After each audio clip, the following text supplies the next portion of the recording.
और उस बदलाव में उत्तर प्रदेश में समाजवादी पार्टी ही शिकस्त देने की स्थिति में, बदलाव लाने की स्थिति में समाजवादी पार्टी ही हमको मिली। जनता की तरफ से भी ये बात आई कि आप समाजवादी पार्टी से समझौता कर लो और उत्तर प्रदेश में महंगाई से, भ्रष्टाचार से, जातिवार जनगणना कराने को लेकर, घरेलू बिजली के बिल माफ करने के सवाल पे, सामाजिक न्याय समिति की रिपोर्ट लागू करने के सवाल पे आप सरकार को बदल सकते हो। तो जनता की डिमांड पे हमने समाजवादी पार्टी से भागीदारी संकल्प मोर्चा समझौता किया। ये राजभर कितने सीटों पर आप जो है मतलब राजभर समाज के लोग प्रभावित करते हैं चुनाव को? देखिए, अगर राजभर की बात आती है, 153 सीटें हैं, 12 से 22% वोट अकेले खाली भर का है। और हम यही नहीं हैं, जैसे जाति व्यवस्था में अगर बात करेंगे, जैसे एक जाति है ब्राह्मण, पाड़े, दुबे, चौबे, छब्बे, त्रिपाठी, उपतिया है, लेकिन सब लोग हैं ब्राह्मण। उसी तरह हमारी कम्युनिटी है भर, आरक है, बिहार है, अर्कवंशी है, बंजारा है, बहेलिया है, ये हम तमाम जाति के लोग हैं, लेकिन सब लोग हैं भर। अब स्थिति आ गई है, अभी पूर्वांचल में कहा जाता था, अब ज्यों हम सिद्धार्थनगर से शुरू करते हैं, मेरठ, मुरादाबाद तक, आपके नोएडा तक, फिर हम चले अगर पश्चिम अलीगढ़, आगरा से लेकर के बुंदेलखंड तक हमारी बिरादरी के लोग हैं। जिसका उदाहरण आप गए थे, मान लीजिए मऊ हल्दरपुर में देखा, ठीक उसी तरह का हमारी बिरादरी 27 नवंबर को आपको मिलेगी। उसी तरह के कार्यक्रम में आपको हरदोई की संडीला विधानसभा का एक भरावन ब्लॉक है, कार्यक्रम 27 नवंबर को रखा हूं, जो लखनऊ मंडल में वो कार्यक्रम है। और उस कार्यक्रम में आपको अगर हल्दरपुर से अगर हम 20 नहीं होंगे तो हम 19 भी नहीं होंगे। वो कार्यक्रम हम आपको हल्दरपुर की तरह हम आपको भरावन में 27 नवंबर को दिखाएंगे। और कितने खास तौर पे दलित समुदाय के लोग, पिछड़े वर्ग के लोग, उच्च वर्ग के लोग, कितने लोग आपके साथ हैं आपको लगता है? क्योंकि आपके मंच पे बिंद समाज के लोग भी हैं, कुम्हार समाज के लोग भी हैं, तो क्या है पूरा? देखिए, उत्तर प्रदेश में जो वंचित समाज है, 75 साल की आज़ादी में 26 जनवरी 1950 से जब से संविधान लागू हुआ है, जिन जातियों को हिस्सा नहीं मिला, जिन जातियों को सम्मान नहीं मिला, जिन जातियों को राजनीतिक भागीदारी नहीं मिली, वो जातियां ओम प्रकाश राजभर के साथ खड़ी है। चाहे वो ब्राह्मण हो, राजपूत हो, यादव हो, भूमिहार हो, पटेल हो, चौहान हो, बिंद हो, केवट हो, मल्ला हो, निषाद हो, राजभर हो, आरक हो, अर्कवंशी हो, बंजारा हो, बहेरिया हो, कंगार हो, धोबी हो, धरिकार हो, सोनकर हो, पासी हो, खटीक हो, हेला हो, कुजड़ा हो, कोई जाति ऐसी नहीं बची है प्रदेश में जो जाति हमारे साथ मजबूती से न खड़ी है। अब वो ये कह रहे हैं कि इकलौता यही नेता है उत्तर प्रदेश में जो हमारी बात कर रहा है, हमारे लिए लड़ रहा है, हमारे लिए मंत्री पद छोड़ दिया, हमारे लिए सदन से लेकर सड़क तक लड़ रहा है, हमारे लिए समाजवादी पार्टी से समझौता किया है, अपने लिए नहीं किया। एक चीज बताइए, जो जातीय जनगणना की बात थी कि ये सरकार जातीय जनगणना कराएगी, लेकिन जातीय जनगणना के मामले में ये सरकार की पहल क्यों नहीं हो रही है? क्या वजह है कि जाति जनगणना कराने में पीछे भाग रही है सरकार? देखिए, ये सरकार हिस्सा किसी को देना नहीं चाहती है। जातिवार जनगणना हो जाए तो जैसे राशन कार्ड बनता है तो घर में कितने लोग, परिवार में लोग हैं, नाम राशन कार्ड में सबका चढ़ता है, तभी सबको राशन मिलता है, कितने लोग हैं यूनिट के हिसाब से। अब 2 लोगों का चढ़ गया, 4 लोगों का छूट गया, तो 4 लोगों के नाम से तो राशन नहीं मिलेगा। तो ठीक उसी तरह यह सरकार जो वंचित, गरीब, कमजोर, पिछड़ा, दलित, अल्पसंख्यक है, इसको ये हिस्सा नहीं देना चाहते, इनका हिस्सा लूट रहे हैं। उदाहरण मैं बता दूं, 69,000 शिक्षक भर्ती, सुप्रीम कोर्ट के आदेश पर 27% रिजर्वेशन पिछड़ों को मिल रहा है। और 1932 में ही आजादी के पहले शेड्यूल ट्राइब्स का आरक्षण मिला हुआ है। और यह सरकार 22.5% शेड्यूल ट्राइब्स का रिजर्वेशन और 27% बैकवर्ड का रिजर्वेशन 69,000 शिक्षक भर्ती में लूट लिया। आज भी कई हजार बच्चे यूको गार्डन लखनऊ में धरना दे रहे हैं।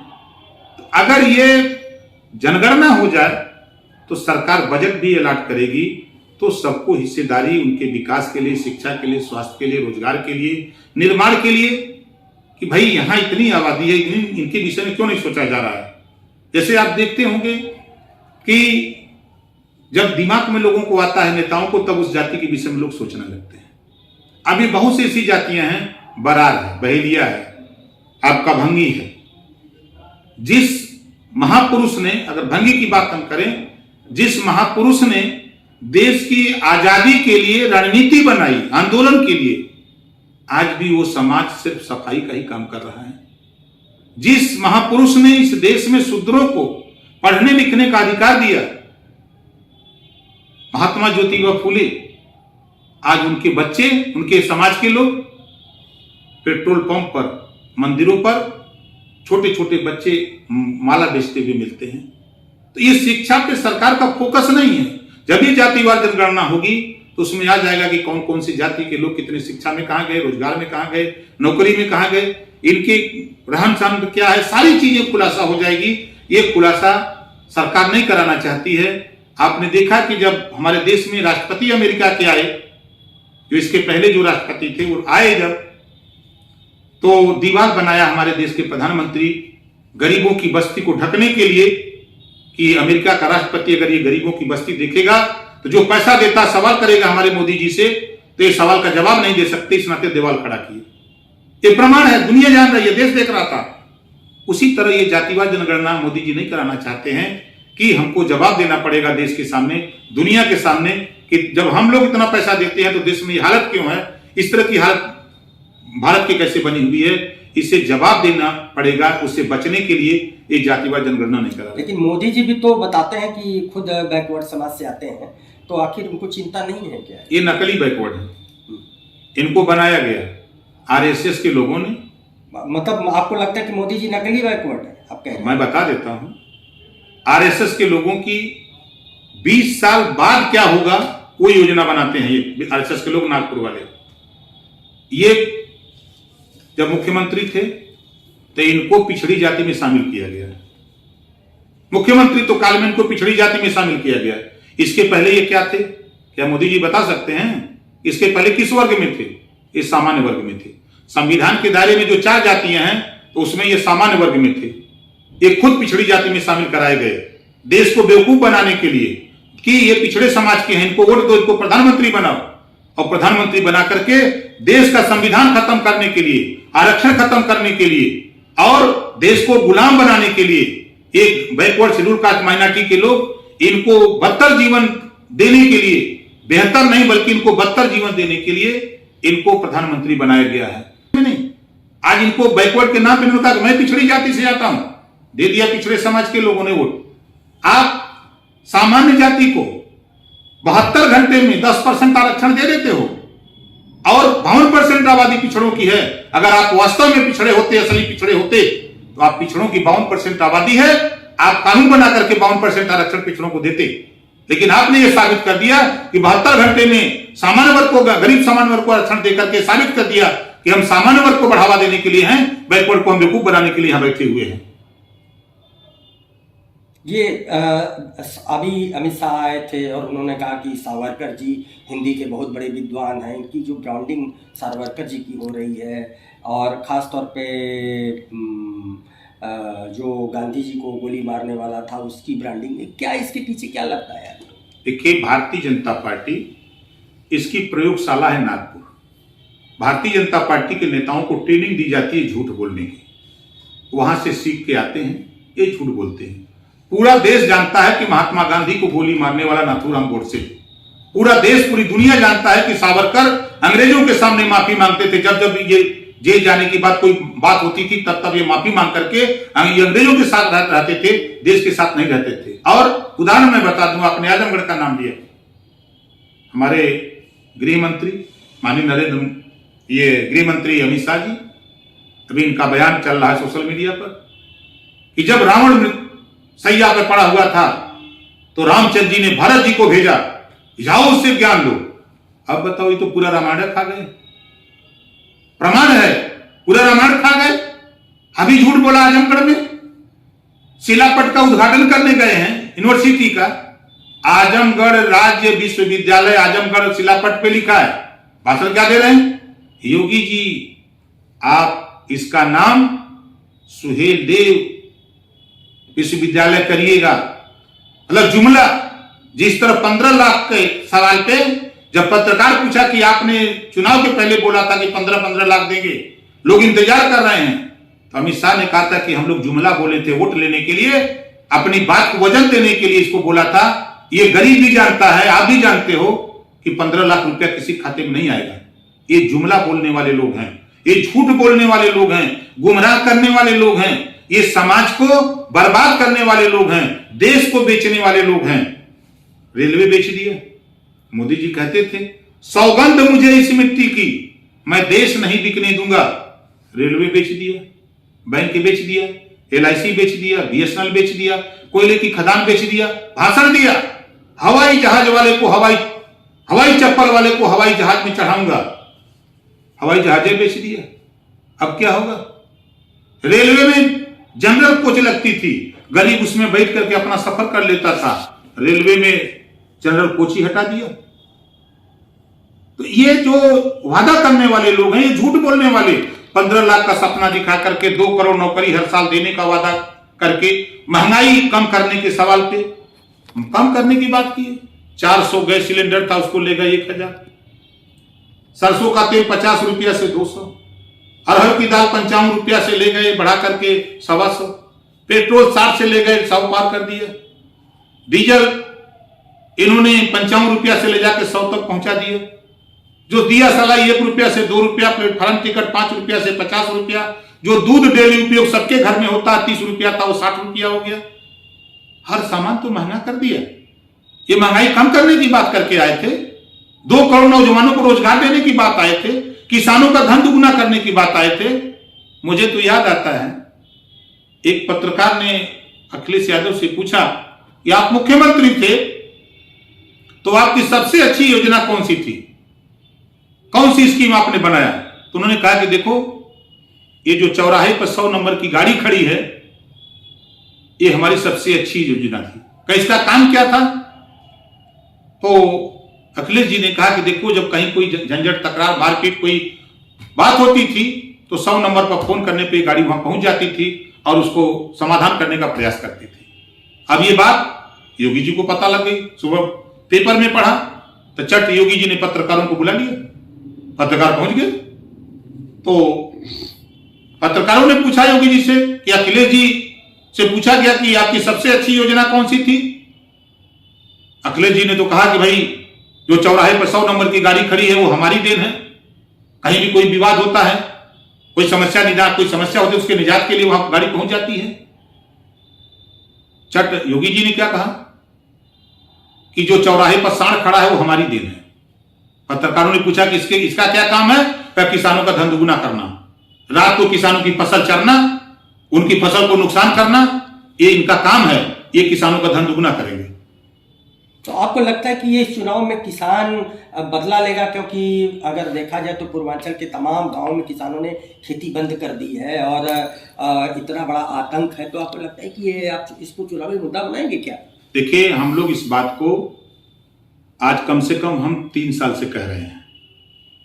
आज आप उठा के देखिए किसान रात को अपनी फसल अगूर रहा है। अन्ना पशु उत्तराखंड में बुंदेलखंड में पाए जाते थे और आज योगी जी ने पूरे उत्तर प्रदेश में फैला दिया किसानों का धन दुगुना करने के लिए। आज किसान दिन भर धान की कटाई पिटाई में लपटा हुआ है, रात को जो फसल खड़ी है या धान पीट करके रखे हैं तो रात भर डंडा लेके अगोर रहे हैं कि किसी तरह। तो किसान भी परेशान है। 3 कृषि बिल ले आए, पास किए हैं, उसके लिए 12 महीने से किसान धरने पर बैठा हुआ है, इनको पता नहीं लग रहा है। ये किसानों का धन दुगुना करने की बात करते हैं। जो DAP 1000 में मिलती थी 50 किलो, 5 किलो कम करके 1250 का दाम कर दिया DAP का। अभी NPK 265 रुपया दाम बढ़ा दिया। डीजल का दाम बढ़ने से जो किसान की जुताई 500 रुपया लगती थी, आज वो किसान की जुताई 800 बीघा हो गई। यही तो किसान परेशान है, उस समय का इंतजार कर रहा, महंगाई से निजात चाहता है, वो अपनी फसल को बचाना चाहता है। इनके जो कारनामे हैं, इन कारनामे से वो निजात चाहता है, तो किसान भी परेशान। जो नौजवान रोजगार के लिए इनके साथ गया आज वो भी परेशान कि हमको रोजगार मिले, नौकरी मिले, ये उसके लिए किसान नौजवान परेशान, व्यापारी अपना व्यापार नहीं कर पा रहा है, पत्रकार सही बात कहने में हिचक रहा है कि कहीं मिड डे मील योजना की तरह जो पत्रकार सही बात दिखा दिया कि नमक और रोटी परोसी जा रही है तो उसको जेल भेज दिया। उधर आपके नोएडा का एसपी कहा कि जिले बिक रहे हैं 60 लाख 80 लाख 70 लाख में, उसको सस्पेंड कर दिया। तो सच बात इनसे कोई कहता है तो उसको सजा मिलती है। तो डर बस भी कुछ ऐसे लोग हैं जो डर से बोल नहीं रहे हैं। जिस दिन आचार संहिता लगेगी उस दिन उत्तर प्रदेश में आंधी चलेगी और तूफान खड़ा होगा उत्तर प्रदेश सरकार को हटाने के लिए। एक चीज ये बताइए कि आपने कहा कि अभी देखिए पूर्वांचल में तमाम काले धान की खेती हो रही है, काले चावल की, मतलब काले धान की खेती है, आय दुगुना करने के लिए मोदी जी ने इसको बढ़ावा दिया है, इस सरकार ने बढ़ावा दिया है और विदेशों में जा रहा है यहाँ का धान, क्या है? फिर मैं कह रहा हूं दुनिया में एक नंबर का झूठ बोलने वाला अगर कोई नेता है तो उसका नाम नरेंद्र मोदी जी है। झूठ बोला, उसके पहले का जरा देख लीजिए, जब 2013 में वोट लेना था 14 के चुनाव का। लेकिन ये जो धान का सवाल है इस पे जरा मैं इसी बतिया को बता रहा हूं। इन्होंने कहा था ना कि हम भारत को सोने की चिड़िया बनाएंगे, लोगों ने इनके बहकाव में आके वोट दे दिया, प्रधानमंत्री बन गए, तो सोने की चिड़िया तो नहीं बना पाए। फिर उन्होंने कहा कि विश्व गुरु बनाएंगे, फिर विश्व गुरु नहीं बना पाए, अब कह दी कि अब जाओ आत्मनिर्भर बनो। ठीक उसी तरह ये जो धान की खेती का ये विदेशों में बेचने की बात कर रहे हैं, ये 100% झूठ बोल रहे हैं। ये पहले तो जो अन्ना पशु टहल रहे हैं उसके लिए व्यवस्था करें। बना तो दिया इन्होंने, व्यवस्था बनाने की कोशिश किया, लेकिन हो क्या रहा है, वहां भी बगैर खाए मर रहे हैं पशु, वहां से भाग भाग करके डाक डाक करके लोग निकल जा रहे हैं। ये क्या कर रहे हैं? ये इनकी जबान में झूठ बोलने की मशीन एक तरह से है। ये झूठ बोलते हैं खूब। इनके झूठ बोलने में प्रदेश और देश की जनता अब समझ गई है, ये सब झूठ बोलने वाले लोग हैं। अब ये खुद समझा रहे हैं, जनता खुद। हम तो आपसे कह रहा हूं, इनके झूठ को लेकर के अभी ये बंगाल गए थे तो बंगाल में एक नारा लगा था कि खेला हो बे, और उत्तर प्रदेश में आप देख लीजिएगा चुनाव आते आते इस उत्तर प्रदेश में खदेड़ा होबे का नारा लग जाएगा। अभी महाराजगंज में खाली भाजपा का विधायक गया, उसको जनता ने खदेड़ लिया। ये जो आप बता रहे हैं, अभी पिछली रैली में भी मैं गया था तो आपने ये मतलब कि शब्द कहा था कि खदेड़ा हो गया, ये क्या है इसका जरा डिटेल से बताइए, क्योंकि यूपी की जनता ये जानना चाहती है ये खदेड़ा है क्या है। देखिए कहां से ये आप पैदा किए ये सब? नहीं, ये भारतीय जनता पार्टी के लोग जब गांव में जाकर के हम लोग सवाल करते हैं कि बताओ महंगाई, तो वो गुस्सा जाता है। वो ये कहता कि गांव के देहात की औरतें कहती हैं, या बाल हुआ तू जौन चला भगा यहां से, महंगाई, हम लोग यहाँ दाल नहीं बना पावत थी, चाय नहीं बन पावत हो, सब चीज महंग हो गल हो। जब हम बुजुर्गों से पूछते हैं तो वो हमको भगाने की बात करते हैं। तो उससे हमने देखा सीखा कि अब जब ये भारतीय जनता पार्टी के लोग जाएंगे तो जब जनता सवाल करेगी महंगाई का, जनता सवाल करेगी इनसे भ्रष्टाचार का, जनता सवाल करेगी बिजली बिल माफी के सवाल पे, जनता सवाल करेगी कि एक समान शिक्षा अनिवार्य शिक्षा के जब सवाल शुरू करेगी तो भारतीय जनता पार्टी के लोग तिल मिलाएंगे, और जब ये तिल मिलाएंगे तो जनता भी तिल मिलाएगी, और जब जनता तिल मिलाएगी तो निश्चित है कि खदेड़ा हो बेगी। तो ये खदेड़ा है, मतलब ये खदेड़ा हो गया, जनता की तिल मिलाहट खदेड़ा है आपकी नजर में। ये जो अभी धान खरीद का समय आ गया है, पूर्वांचल में बड़े पैमाने पर धान खरीद हो रही है, ये उत्तर प्रदेश में वाकई ये जो कहते हैं कि हम सबका धान खरीद लेते हैं, क्या मामला है, ये सच क्या है? ये 100% झूठ बोलते हैं। आप किसी का धान क्रय केंद्र पर चले जाइए, 10 में जाइए तो शायद आपको एक आध जगह कोई धान खरीदते हुए मिलेगा। हम जहां बनारस रसड़ा रहते हैं वहां एक केंद्र है, ट्रैक्टर पर धान लाद करके 8 दिन 6 दिन लोग किसान खड़ा रहता है। जब हम सुबह पहुंच जाते हैं कभी तो हम पूछते हैं कहा भैया कहा यहाँ टहल रहे हैं, आइए चाय पीजिए। जब बैठाता हूँ चाय पिलाता हूँ तो अपना दुखड़ा कहता है भैया कोई 9 दिन से बैठा है, ट्रैक्टर लेकर के किराए पर ट्रैक्टर ले आया हूँ, कोई 8 दिन से, कोई 6 दिन से, कोई 5 दिन से है, और यहाँ धान कहते सरकार चिल्ला रही कि सबका धान खरीदा जा रहा, और यहाँ धनवे नहीं दे रहे हैं, बंद करके देखो भागा हुआ इनका जो आदमी, आप भी कुछ करो। तो जब हम नंबर उपलब्ध करा के बात करते हैं तो कहा भैया कहाँ से खरीदें, जब सरकार पैसा नहीं दे रही तो हम क्या करें, हम कहाँ से इनको देंगे, हम अपना लाभ खाएं। इस नाते हम लोग बंद करके भाग गए हैं। ये बनारस के तरक्की के लिए खासतौर पर मोदी जी ने कहा कि मैंने बनारस 75,000 करोड़ रुपया बनारस पर इन्होंने कर लगाया है। क्या है ये 75,000 करोड़? दिखता है, देखिए इतना अच्छी बाबतपुर से बनारस तक की सड़क है, तो क्या मतलब कि आपको क्या लगता है, किस नज़र से आप देखते हैं मोदी जी के विकास को? देखिए, इन्होंने पहले नारा दिया कि गंगा माई बुलाई है, गंगा माई बुलाई है, तो गंगा माई को साफ करने लगे, और साफ करते करते पूरे देश का बजट खा गए, गंगा माई साफ नहीं हुई। अगर गंगा माई साफ हैं तो फिर नरेंद्र मोदी जी हो, चाहे योगी जी हो, चाहे जो भी भारतीय जनता पार्टी का नेता आता है, तो गंगा माई का पानी क्यों नहीं पीता है? जिस दिन गंगा माई का पानी पी लेंगे उस दिन लीवर खराब हो जाएगा इनका। यह है गंगा माई की सफाई का अभियान इनका। अब ये विकास पे इनके आ जाइए, बनारस के विकास का। मैं तो कहता हूं जितनी रजिस्ट्री हुई है बनारस में, मोदी के राज में, शहरों में, उसकी खाली जांच करा दिया जाए सीबीआई के, तो भाजपा के बहुत से नेता मंत्री जेल में होंगे। फर्जी खड़ा करा के फर्जी रजिस्ट्री हो गई, जमीन किसी के नाम से बैनामा किसी ने कर दिया, पैसा किसी ने बांट लिया, ये खेल हुआ है। और जहां तक बाबतपुर से बनारस के सवाल पर, ये प्रोजेक्ट मोदी जी का नहीं है, एक कांग्रेस के जमाने का ये प्रोजेक्ट है। तो सरकार बदलती रहती, जो सरकार आती है वो करती है, तो ये कर रहे हैं, ये भी चले जाएंगे तो काम बंद थोड़ा होगा, दूसरी कोई सरकार आएगी, उसको जो काम अधूरा उसको पूरा करेगी। लेकिन विश्वनाथ मंदिर को देखिए कितना सुंदर बना दिया, कितने लोगों को उजाड़ दिया, कितने लोगों को लूट लिया, कितना उसमें बेईमानी हुई है, उसको जरा देखिए। विदेश से मूर्ति ले आए, जो अष्टधातु की मूर्ति थी उसको तो बेच के पैसा ले लिए सब, पत्थर की मूर्ति आई है, तो पत्थर तो यही मिल जाता है, खाली भौकाल बना रहा है। क्या वहां अष्टधातु की मूर्ति थी? जो यहां से मूर्ति गई थी वो अष्टधातु की मूर्ति थी, और वहां से जो आई है वहां से नहीं आई है। ये सब भाजपाई झूठ बोलते हैं। अरे मिर्जापुर से बनवा के मूर्ति ले लिए होंगे, लिया कर रखवा लिए, अब उनके पास तो तंत्र है, धीरे से लिया कर रख दिए, कनाडा से आ रही है मूर्ति, फला जगह से आ रही है, अब यहां से वहां तक बैरिकेटिंग। अच्छा आप बताइए, बैरिकेटिंग लगाने की क्या जरूरत थी बाबतपुर से बनारस की? मूर्ति आप गाड़ी में रखते, लेके आगे सिक्योरिटी पुलिस आपकी थी, आप सीएम थे, आप चल देते। आप करोड़ों रुपया क्यों खर्चा किए? क्यों घुमा रहे हो पूरे जिले में? खाली हिंदुत्व की भावना भड़का रहे हो? आप शिक्षा पे पैसा क्यों नहीं खर्च करते हो? आप दिया जलाते हो, सीना ठोकते हो कि हमने इतना दिया जला दिया। दिया जलाने से देश के गरीबों की भूखमरी तो खत्म नहीं हुई प्रदेश में, शिक्षा का स्तर तो नहीं बढ़ा, बेरोजगारी कम नहीं हुई, महंगाई तो कम नहीं हुई। ये शुद्ध रूप से धार्मिक भावना भड़का करके सिर्फ वोट लेने की बात ये लोग करते हैं। इनको जो मुद्दे हैं जनता के, उससे ये भटक गए हैं।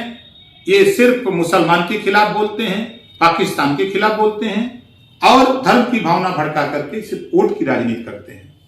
एक और सवाल है कि आपके जन भागीदारी मोर्चा में बाबू सिंह कुशवाहा थे, क्या आपने इनको क्यों बाहर कर दिया? नहीं, हमने बाहर नहीं किया है, हमारी बात हो रही है। देखिए, जो हमारा मोर्चा है, हमारे मोर्चे में 9 लोग हम लोग साथ में हैं, अखिलेश जी के साथ। हमने आज भी मैं कह रहा हूं कि आप 100 सीट जैसे ओवैसी जी मांगते हैं, आप 100 सीट अगर अखिलेश जी दे देंगे उनको, तो वो क्या करेंगे? हमने कहा कि भाई 10 सीट आप ले लो, लड़ जाओ, 10 जीत जाओ। 100 अकेले लड़ करके एक को सीट नहीं जीतोगे। वही बात बाबू सिंह कुशवाहा से 40 सीट मांग रहे, और अखिलेश जी उनको 10 सीट देने को तैयार है, और ये भी कहा कि अगर और 2, 4, 5 लोग हों तो हम अपने सिंबल से लड़ा देंगे, आप अपना कैंडिडेट दे दो। तो उनका जी दे कि नहीं, हमको 40 ही चाहिए, तो 40 नहीं दे रहे हैं, इस नाते साथ नहीं आ रहे हैं। क्या आपको लगता है कि ये भाजपा से इंटरनली इनका पैक्ट है, पिछले चुनाव में भी इस तरह की चीजें? देखिए, हमारा अपना मानना है कि जो लोग भारतीय जनता पार्टी से त्रस्त हैं, भारतीय जनता पार्टी को सत्ता से बेदखल करना चाहते हैं, उनको समाजवादी पार्टी के साथ गठबंधन कर लेना चाहिए। जो लोग भारतीय जनता पार्टी को जिताना चाहते हैं, वो लोग समाजवादी पार्टी और भागीदारी संकल्प मोर्चा गठबंधन में नहीं आएंगे। ये लोग भारतीय जनता पार्टी को जिताने का काम करेंगे। तो इसमें जन भागीदारी मोर्चा में कितने दल हैं? 10 लोग हम लोग हो गए हैं। जैसे हमारा प्रेमचंद प्रजापति, बाबूराम पाल। की पार्टी का नाम भी बताइए। प्रेमचंद प्रजापति उनकी पार्टी है भागीदारी पार्टी, बाबूराम पाल राष्ट्र उदय पार्टी है, अनिल चौहान है जनता उन्नत पार्टी है, राम सागर बिंद है भारत माता पार्टी है, ओम प्रकाश राजभर है सुहेलदेव भारतीय समाज पार्टी है, आपके प्रेमचंद कश्यप हैं उनकी पार्टी है वंचित समाज पार्टी। उसके बाद हैं सतीश बंजारा, उनकी पार्टी है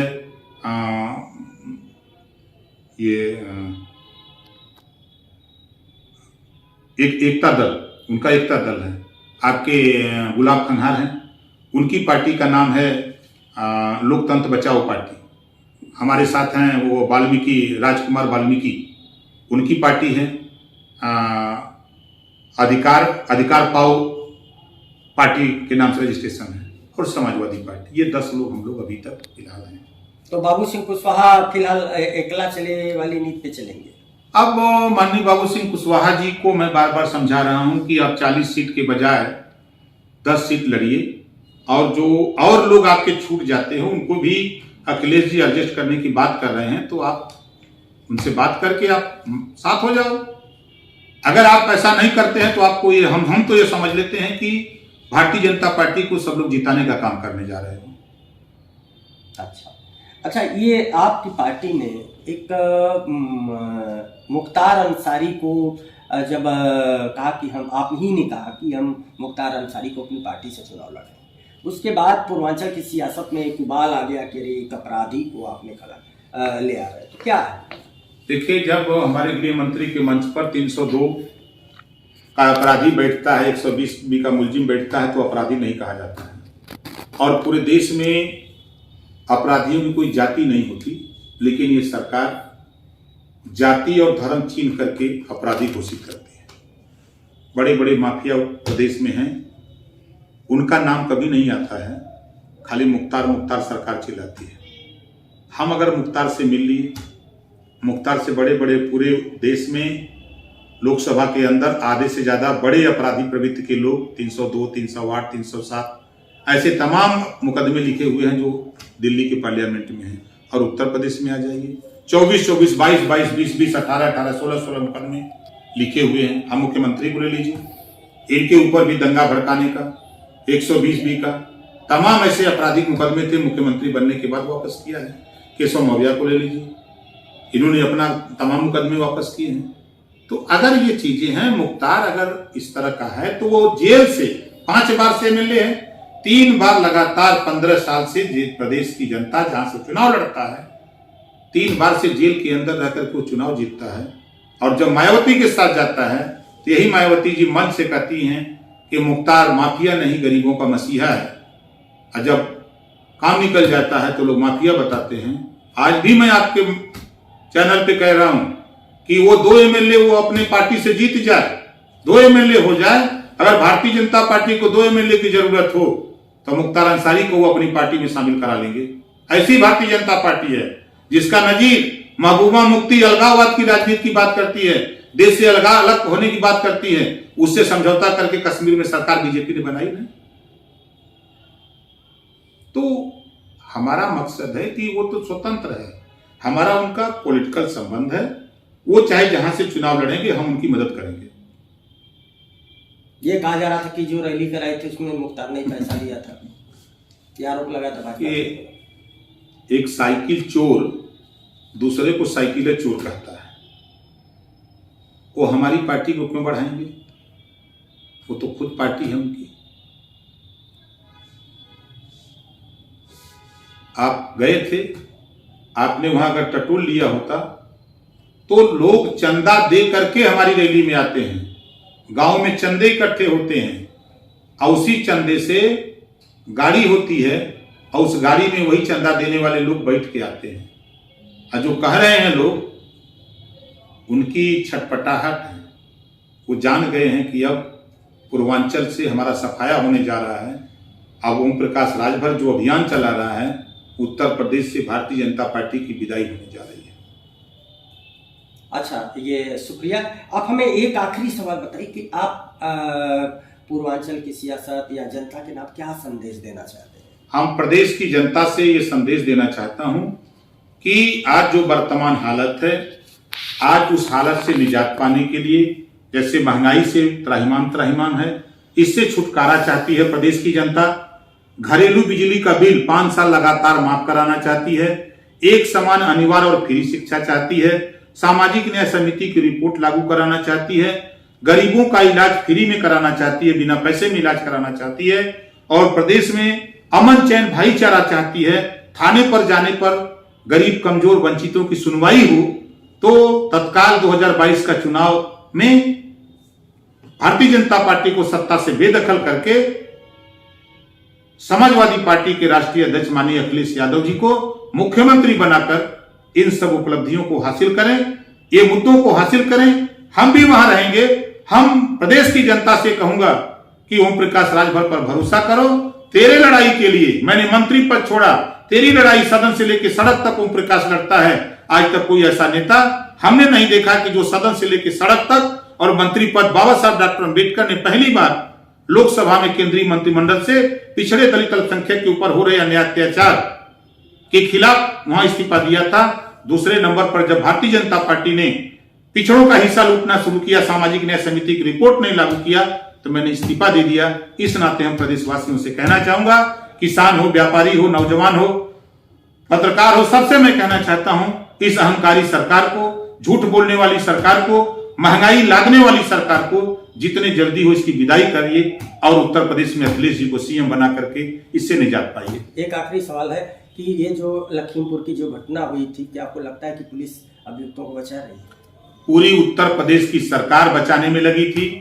पूरा भी जांच हुई है। जांच में गृह राज्य मंत्री के बेटे के राइफल से गोली चलने की जांच रिपोर्ट आ गई है। उसके सहयोगी जो थे उनके बंदूकों से गोली निकलने की जो पुष्टि हो गई है जांच में।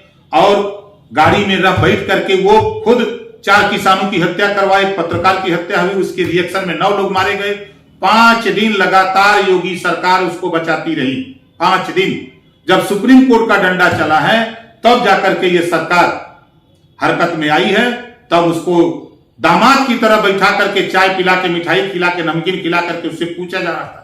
फिर सुप्रीम कोर्ट ने जब डंडा उठाया तब उसकी गिरफ्तारी हुई है। गिरफ्तारी होने के बाद पूरी सरकार लगी। आज भी उसका जो अपराधी 1 नंबर का है, दूसरे उसके केंद्रीय गृह राज्य मंत्री, उसके खिलाफ भी मुकदमा है, उसको भी तत्काल गिरफ्तार करे। वो जांच की प्रभावित कर रहा है। ये पूर्ण रूप से सरकार उन अपराधियों को बचाने में लगी हुई है जो इस केस में इन्वॉल्व हैं। और ये शुद्ध रूप से किसानों के साथ, पत्रकारों के साथ और प्रदेश की जनता के साथ ये सरकार खिलवाड़ कर रही है। गरीब, कमजोर, वंचित, पिछड़ा, दलित अगर होता है तो सरकार तत्काल उसके खिलाफ कार्रवाई करती है। लेकिन जब भारतीय जनता पार्टी के लोग अपराध करते हैं तो सरकार उसको बचाने के लिए, लखीमपुर उसका 1 नंबर का उदाहरण, 2 नंबर का बलिया, पाल की हत्या होती है दिन में, अपराधी को गाड़ी में से उतरवा देती है भारतीय जनता पार्टी। जब पुलिस पकड़ के ले जाती है तो ऊपर से मुख्यमंत्री के ऑफिस से फोन जाता है कि उसको छोड़ दिया जाए, छोड़ देती है पुलिस। उसके बाद FIR उठे, जो मरा है उसके नाम से FIR हो जाता है। ये है भारतीय जनता पार्टी का हाथरस की घटना। बेटी के साथ रेप होता है, 12 बजे उसकी लाश जला दी जाती है। अपराधी को बचाने में सरकार लग जाती है। चाहे बादा की मामला हो, चाहे अलीगढ़ का मामला हो। अभी आप देखिए, एक अल्ताफ नाम के लड़के को आपने जेल थाने में उसको मार दिया गया, पुलिस ने मार दिया। जब मुसलमान मरेगा 5 लाख, चमार मरेगा 5 लाख, अहिर मरेगा 5 लाख, ठाकुर मरेगा 20 लाख, ब्राह्मण मरेगा 1 करोड़, नौकरी, आवास। ये भेदभाव यही है योगी की सरकार। यही सबका साथ सबका विकास की बात करती है। अगर पुलिस के द्वारा कोई मारा जाता है तो अगर 1 लाख ब्राह्मण को देते हो, 1 करोड़, 1 करोड़ यादव को दो, 1 करोड़ ठाकुर को दो, 1 करोड़ चमार को दो, 1 करोड़ मुसलमान को दो। ये भेदभाव क्यों करते हो? किसी को 1 करोड़ देते हो, नौकरी देते हो, आवास देते हो, और किसी को भर मरेगा आप एक को पैसा नहीं दोगे। ये भेदभाव ये सरकार कर रही है, पूर्ण रूप से अपराधियों को बचाने का काम करती है। एक आखिरी एक सवाल है कि योगी जी कहते हैं कि हमने गुंडा राज खत्म कर दिया है उत्तर प्रदेश से।